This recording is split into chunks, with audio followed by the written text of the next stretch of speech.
Today we're looking at Lesson 12 from ratio tables to double number line diagrams. Let's start by looking at and reviewing filling out a ratio table.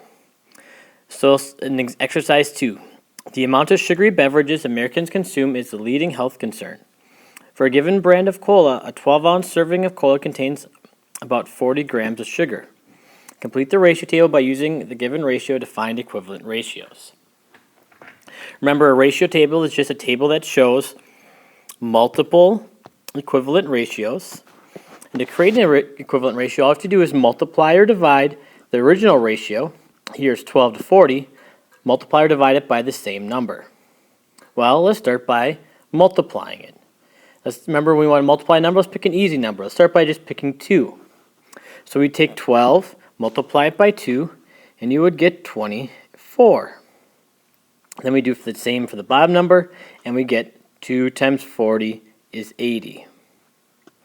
So there we created an equivalent ratio in our ratio table.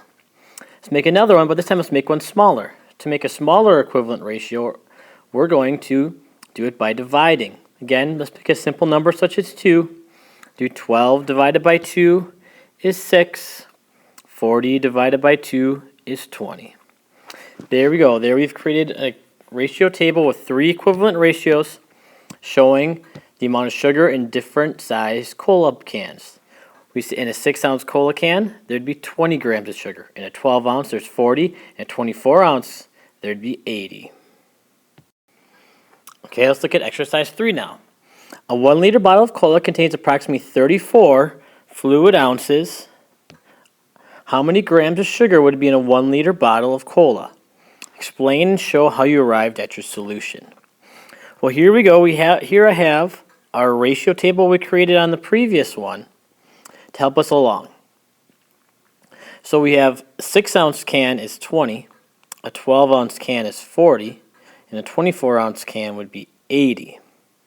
So how much would a 34-ounce be? Well, let's use something called a double number line to help us. A double number line is a way of showing a bunch of ratios, equivalent ratios together on a number line. To create a double number line, you're going to create 2 lines on top of each other, hence the name double number line. And one side on the left is going to be 0. Our first mark, let's pick our smallest ratio of 6 to 20. So I have 6 on the top, 20 on the bottom. So to make our next tick on our double number line, let's just count by 6s and jump every 6. So the next one would be 12. Well, if it's 12 on the top, we doubled 6, so I mean the bottom's going to double, and we're going to get 40. For the next one, it'll be 18, because we decided to count by 6s. So we turned 6 here, and we multiplied by 3 to get 18, so 20 times 3 is 60. Next one is going to be 24. Again, we multiplied 6 by 4 to get 24, so 20 times 4 is going to give us 80. Next, we're going to get to 30 multiplied by 5, so 5 times 20 is 100. And lastly, let's go to 36. 6 times 6 is 36. 6 times 20 is 120. Now the reason I stopped and I went all the way to 36 and stopped there is because I knew we needed to get to 34 fluid ounces. So I kept going until I got to 34. Now I never hit 34, so I went to the one just above, which was 36. So now this helps us find 30 and 36, but we need 34. So 34, well, that would be here in the middle. And we know that 34 would be 4/6 or 2/3 of the way between 30 and 36. So therefore, we can find 2/3 of the difference. Well, and the difference in sugar is 20. So we're going to find 2/3 of 20, which is 13 1/3. So we now know that 13 1/3 is 2/3 of the difference here. or from here to here is 13 1/3. Well, from the beginning to here is 100, so it would be 100 and plus the 13 1/3, which gets us 113 1/3. So you can see for our double number line, we just kept making equivalent ratios down our double number line until we hit one that was close. And then we used that to figure out what would the exact be for 34. Okay, let's look at another example in which we can use double number line to help us figure out the solution. Exercise 4. A school cafeteria has restrictions on the amount of sugary drinks available to students. Drinks may not have more than 25 grams of sugar. Based on this restriction, what's the largest size cola in ounces the cafeteria can offer to students? Well, the largest one would have exactly 25 grams of sugar. So we're looking for how many ounces would a soda be with 25 grams of sugar? Well, let's use a double number line to help us. Let's start by making our two number lines. Zeros start on the left. And remember, let's think about our original ratio. We knew that 6 ounces equaled 20 grams of soda. We figured that out in exercise 2. So now we know that 6 ounces equals 20 grams of sugar. Then let's count the next one. Well, that would be 12 ounces. 12 ounces would be 40 grams of sugar. Do we need to keep going? We do not, because we only need 25 grams of sugar, and 40 is already bigger. So now we need to see how many ounces would be 25 grams of sugar. Well, we got to figure out where would 25 be. Well, 20 to 40 is a big gap, so let's split it up. Let's count by 5s in between. So this would be 25, 30 would be in the middle, and then 35. So you can see we split it up into 4 pieces. One piece between 20 and 25, second piece between 25 and 30, another piece between 30 and 35, another piece between 35 and 40.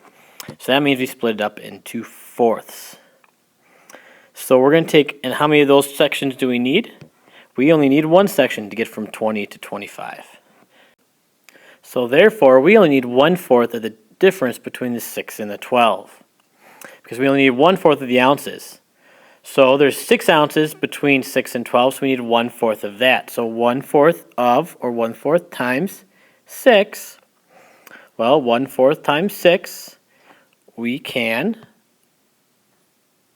change our whole number and let's make it into a fraction. So it'd be 6 over 1. Now remember, to multiply fractions, you can just multiply straight across.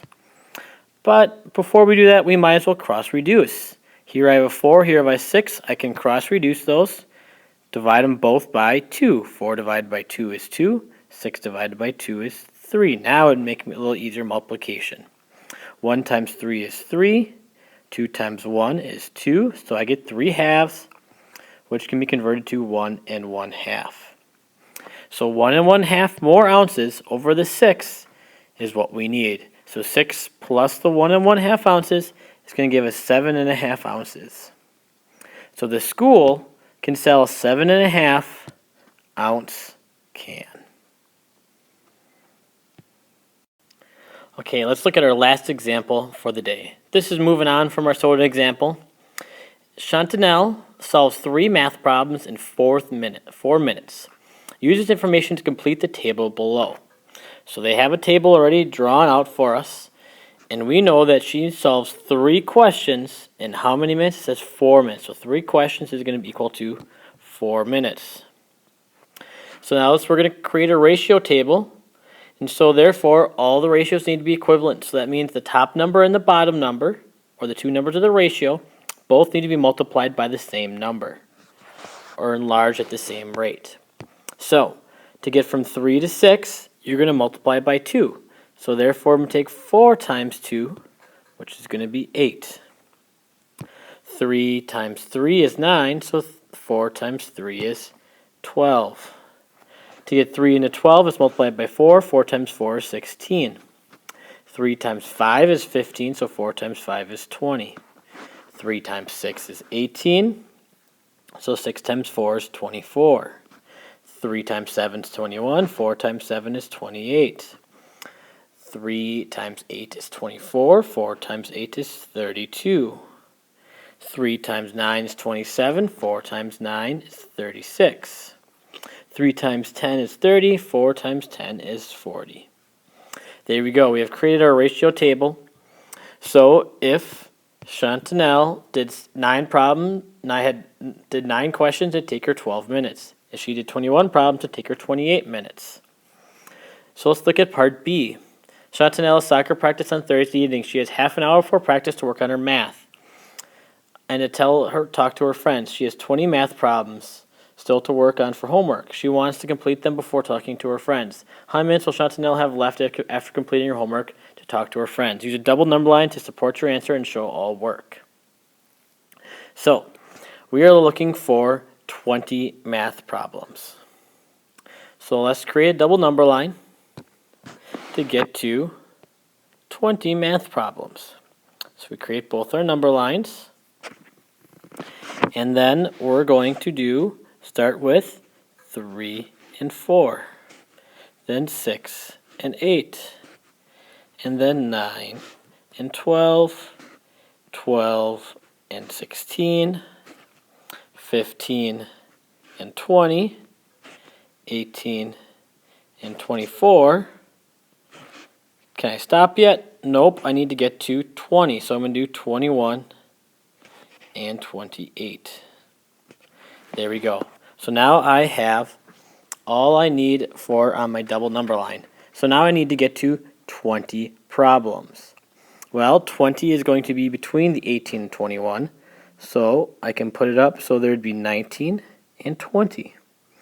Well, when I split it up into 3 sections. And to get to 20, I need 1, 2 of those sections. So I need 2/3 of that section. Well, 2/3 of the difference in time. Well, the time difference here from 4 to 28 is 4, so I need 2/3 of 4, which I'm going to put over in a fraction so I can multiply them. Can't cross reduce it all, so I'm just going to multiply across. 2 times 4 is 8, 3 times 1 is 3, and I get 8/3. Well, now since I have 8/3, I can convert that and it becomes 2 and 2/3. So it takes 2 and 2/3 more minutes after she's completed the 18 problems, which is 24 minutes. So we add that on, and I get 26 minutes and 2/3. So it would take her 26 minutes and 2/3 to finish. So she's not going to have much time to talk to her friends, is she?